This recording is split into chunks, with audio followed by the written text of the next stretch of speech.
The story of Sodom and Gomorrah is one of the most famous and perhaps most misunderstood narratives in the biblical tradition. For many, it's a simple tale of divine retribution against two cities consumed by sin.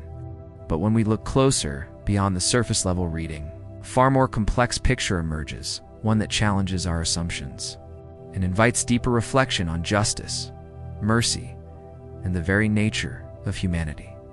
Most people associate Sodom with a specific type of sin, but what did the ancient texts actually say? The prophet Ezekiel, for instance, offers a surprising diagnosis. He says Sodom's sin was arrogance, being overfed and unconcerned. They did not help the poor and needy. This shifts the focus dramatically, doesn't it?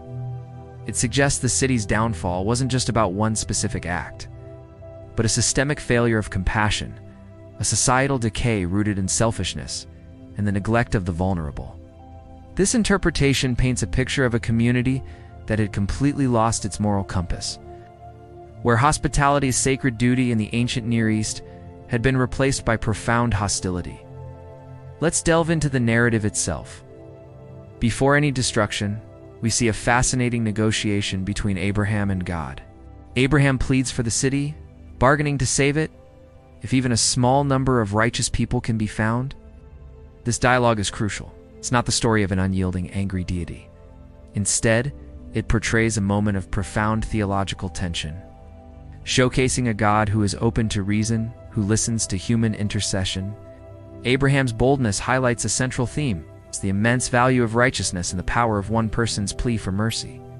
The tragedy of Sodom isn't just its destruction, but the fact that not even 10 righteous people could be found within its walls.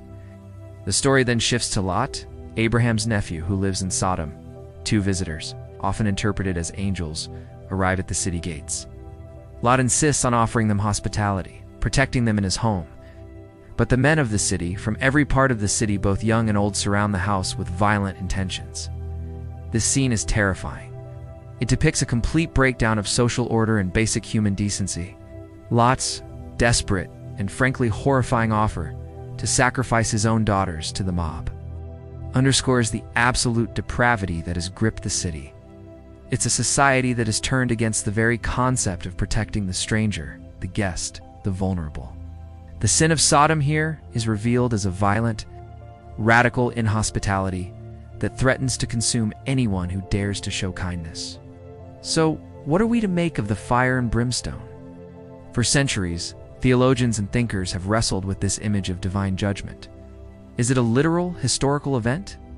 Some archaeologists have searched for evidence, pointing to potential sites near the Dead Sea that may have suffered a cataclysmic event, like a meteor airburst. But for many, the story's power isn't in its historical accuracy, but in its theological and moral depth. It serves as an archetypal cautionary tale. It's a story about what happens when a society completely severs its connection to empathy and justice. When selfishness becomes the ruling principle and the cry of the poor is ignored, the very foundations of that society are doomed to crumble. Ultimately, the story of Sodom and Gomorrah isn't just about ancient cities. It's a mirror held up to every generation, including our own. It forces us to ask uncomfortable questions. Do we care for the stranger at our gates? Do we hear the cries of the needy in our midst? Are we building communities of compassion, or are we in our own modern ways, becoming arrogant, overfed, and unconcerned? The enduring legacy of Sodom isn't just one of destruction, but a powerful, timeless call to justice. A reminder that the health of a society is measured by how it treats its most vulnerable members. Thanks for watching. If this story made you think, consider subscribing for more deep dives into history and scripture.